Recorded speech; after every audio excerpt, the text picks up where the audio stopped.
Champions trophy 2025 ஆண்டு இந்திய அணியின் தொடக்க வீரராக யஷஸ்வி ஜெய்ஸ்வால். பிசிசிஐ கொடுத்த சிக்னல். முழு தகவல்களை வாங்க பார்க்கலாம். சாம்பியன்ஸ் டிராபி தொடருக்கான இந்திய அணியில் நட்சத்திர இடது கைபேட்ஸ்மேனான யஷஸ்வி ஜெய்ஸ்வாலுக்கு வாய்ப்பு கொடுக்க பிசிசிஐ முடிவு எடுத்துள்ளதாக தகவல் வெளியாகியுள்ளது. இதனால் கேப்டன் ரோஹித் சர்மாவுடன் இணைந்து ஜெய்ஸ்வாலை களமிறக்கினால் இந்திய அணிக்கு அது மிகப்பெரிய பலனை கொடுக்கும் என்று பார்க்கப்படுகிறது. ஐசிசி சாம்பியன்ஸ் டிராபி தொடர் பிப்ரவரி 19 முதல் மார்ச் 9 வரை நடத்தப்படவுள்ளது. ஹைபிரிட் மாடலில் நடப்பதால் இந்திய அணி விளையாடும் போட்டிகள் துபாயில் நடக்கவுள்ளதாக அறிவிக்கப்பட்டுள்ளது. இதனிடையே சாம்பியன்ஸ் டிராபி தொடருக்கு தயாராகும் வகையில் இந்திய அணி 3 போட்டிகள் கொண்ட ஒருநாள் தொடரில் இங்கிலாந்து அணியை எதிர்த்து விளையாடவுள்ளது. இந்த ஒருநாள் தொடரில் யஷஸ்வி ஜெய்ஸ்வாலுக்கு வாய்ப்பு வழங்கலாம் என்று தேர்வுக்குழு மற்றும் பிசிசிஐ முடிவு எடுத்துள்ளதாக பார்க்கப்படுகிறது.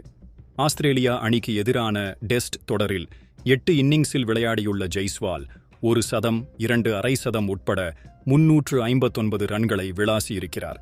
கடந்த ஆண்டு மட்டும் 15 டெஸ்ட் போட்டிகளில் விளையாடி 1478 ரன்களையும் குவித்து சாதனை படைத்துள்ளார். யஷஸ்வி ஜெய்ஸ்வாலின் கன்சிஸ்டன்சியை மனதில் வைத்து அவரை ஒருநாள் அணியிலும் சேர்க்க முடிவு எடுக்கப்பட்டுள்ளது. இதுகுறித்து மைகேல் தளத்திற்கு பிரத்யேகமாக பிசிசிஐ அதிகாரி ஒருவர் கொடுத்த பேட்டியில் யஷஸ்வி ஜெய்ஸ்வால் இந்திய ஒருநாள் அணியில் சேர்க்கப்படுவதற்கான வாய்ப்புகள் உள்ளது. இதனால் ரோஹித் சர்மாவுடன் இணைந்து தொடக்க வீரராக சுப்மன் கில் அல்லது ஜெய்ஸ்வால் இருவரில் ஒருவர் களமிறங்குவார்கள். ஆஸ்திரேலியா மண்ணில் ஜெய்ஸ்வாலின் அபார ஆட்டத்தை பார்த்து தேர்வு குழுவினர் அசந்துவிட்டனர். அதனால் ஒருநாள் அணியிலும் விளையாடுவதற்கு ஜெய்ஸ்வாலுக்கு அனைத்து தகுதிகளும் இருப்பதாக பார்க்கப்படுகிறது.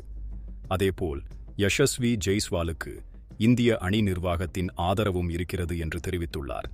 அது மட்டுமல்லாமல் இந்திய அணியின் பயிற்சியாளர் கௌதம் கம்பீர் இடது கை வலது கை கூட்டணியில் பேட்டிங் வரிசை இருக்க வேண்டும் என்பதில் தீவிரம் காட்டுபவர்.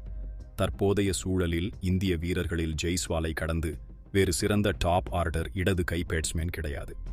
இதனால் இங்கிலாந்து ஒருநாள் தொடரில் ஜெய்ஸ்வால் சிறப்பாக விளையாடினால் சாம்பியன்ஸ் டிராபியிலும் அவருக்கு வாய்ப்பு கிடைக்கும் என்று கருதப்படுகிறது. இதனால் இந்திய ஒருநாள் அணியிலும் சுப்மன் கில்லுக்கு சிக்கல் ஏற்படலாம்.